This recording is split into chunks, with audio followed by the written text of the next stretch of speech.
Hello friends, welcome to Kakati IAS Academy. Today we will discuss some of the questions based upon Hindu newspaper.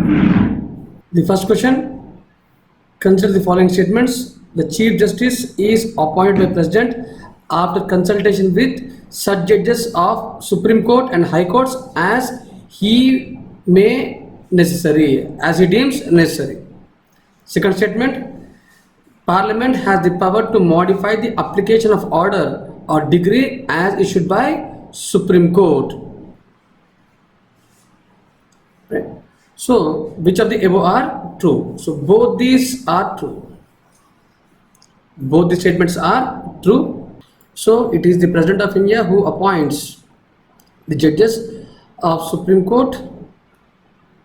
He also appoints Chief Justice of Supreme Court in consultation with the other senior most judges of Supreme Court, and if required, President also can consult Chief Justice of other High Courts as he deems necessary. Right? So this issue is based upon the article published in Hindu paper, where in the Hindu paper it is stated that the epidemic and ensuring safety in the courts, suitable measures must be in place for conducting proceedings after the lockdown is lifted. So the issue is about conducting the proceedings of the Supreme Court either in the present by using the technology, or after lifting of lockdown, how to conduct the Supreme Court. So on April 6th, invoking the powers under Article 142 of the Constitution, the Supreme Court issued certain directions for the functioning of courts through video conferencing during the lockdown. So Article 142 of the Constitution empowers the Supreme Court, right, to determine the functioning of other courts. That means Supreme Court under Article 142 can issue directions to the other high courts. Right. So this is what the basis for this question asked. Right. Coming to next question, that is coming to second question, which of the following are provided under Article 43 of the Constitution? Conditions of work, social and cultural opportunities, living wages, ensuring full enjoyment of leisure. So all of them are clearly provided by Article 43 of the Constitution. Article 43 of the Constitution provides conditions of work, state to take adequate measures, right, in providing healthy conditions of work, providing opportunities, social and cultural opportunities, providing living wages so that the workers can enjoy their leisure, right. So Article 43 presents all these. Coming to third question, first statement, Article 23 has a very wide scope by ensuring that person is not forced to do anything involuntarily.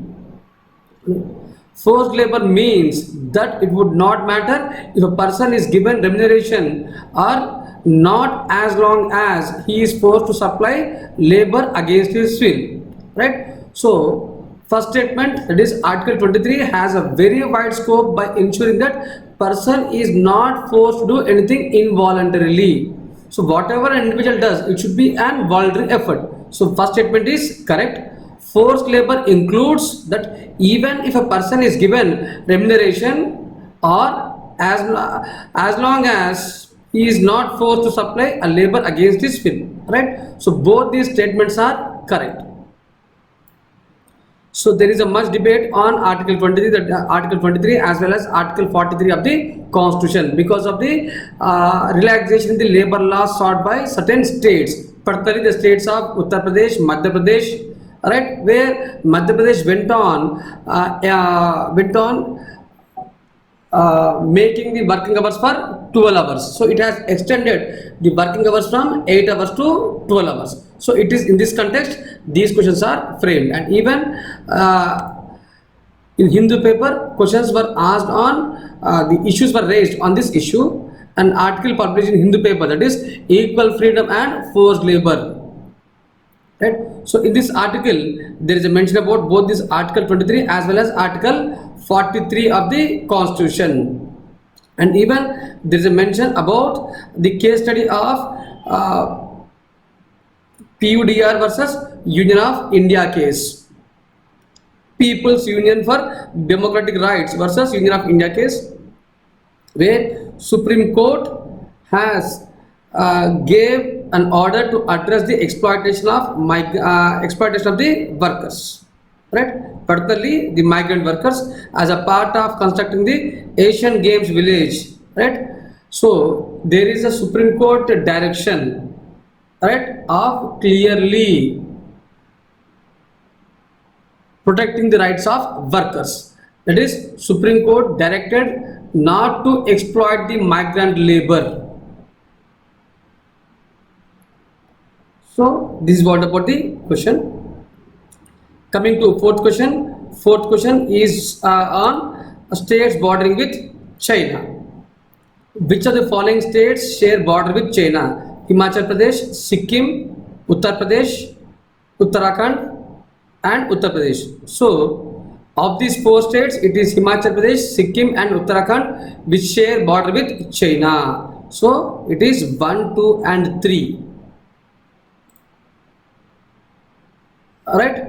So, the reason for asking this question is Indian and Chinese troops face off in Ladakh as well as Sikkim. Several soldiers were injured in the scuffles, right? So on May 5th, in the night of May 5th and May 6th, right, there was a skirmish between Indian and Chinese soldiers in Ladakh as well as Sikkim. So it is in Pangong So Lake, right, in Ladakh as well as Nakula Pass in Sikkim, right? So based upon this issue, right, a question was framed, and it is required to locate these points in the map. So if you take this Nakula Pass, so it is this. So this is the Nakula Pass in Sikkim, right? So it is Sikkim, Himachal Pradesh, Uttarakhand, which shares border with the China, right?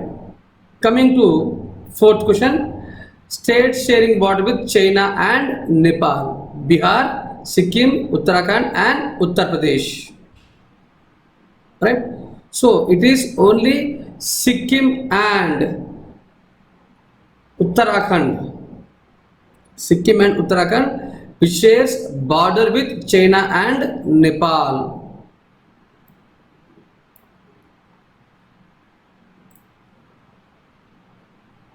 Right, so this question is based upon the issue of controversy over the Kalapani, right, on the Kalapani region, right. So take this Kalapani is in the trijunction of India, China, and Nepal, right.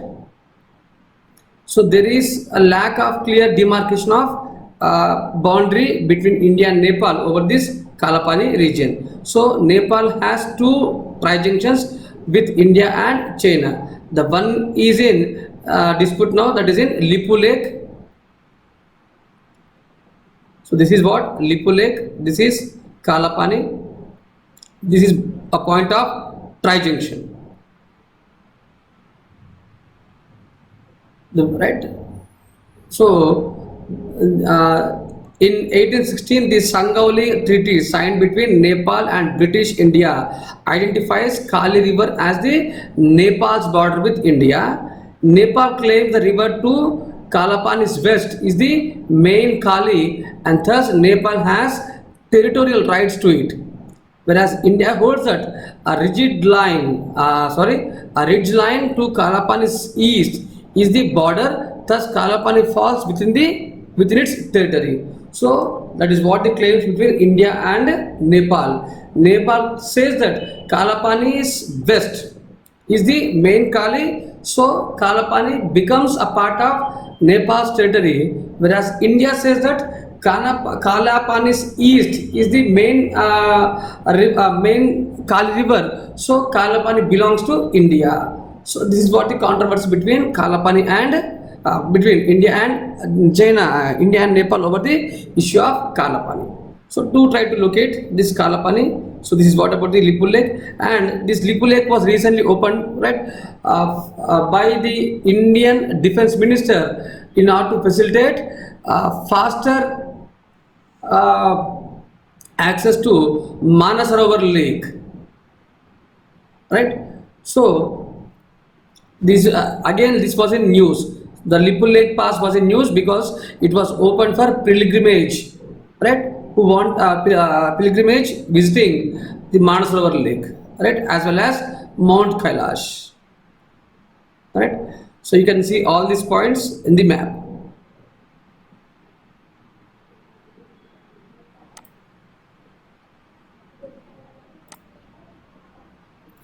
So this is the news.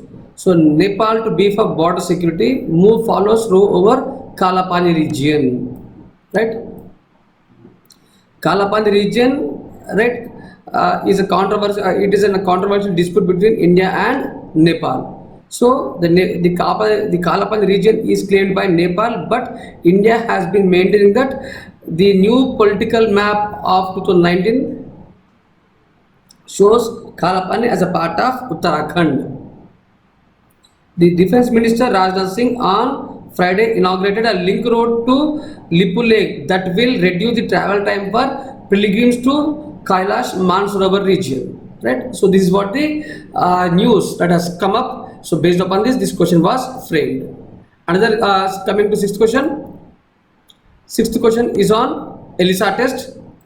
And ELISA test may be used to diagnose Zika virus, rotavirus, limb disease, and HIV. So, for which of the following, right?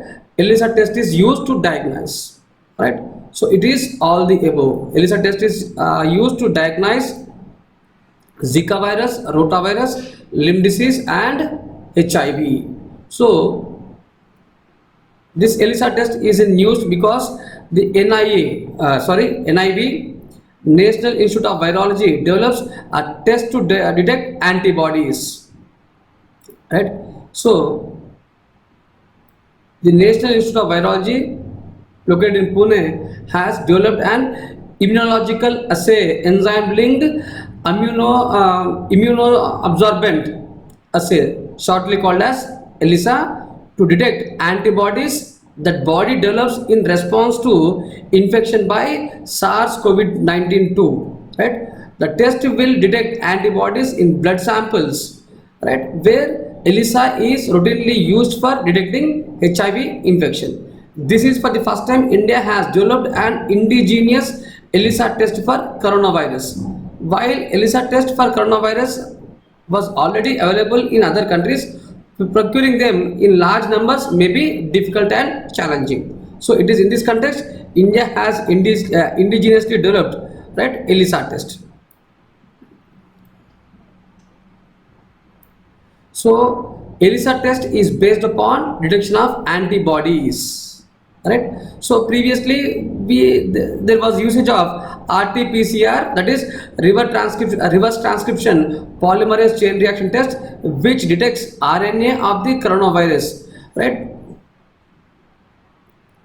And it is used for detecting the current infection. This RT-PCR will not be useful if the testing is carried out days after the infection as it clears the virus, and virus will no longer be present in the blood sample. So RT-PCR is not helpful, or it cannot be used once the patient is cleared of the virus, because the virus will no longer be present in the blood samples.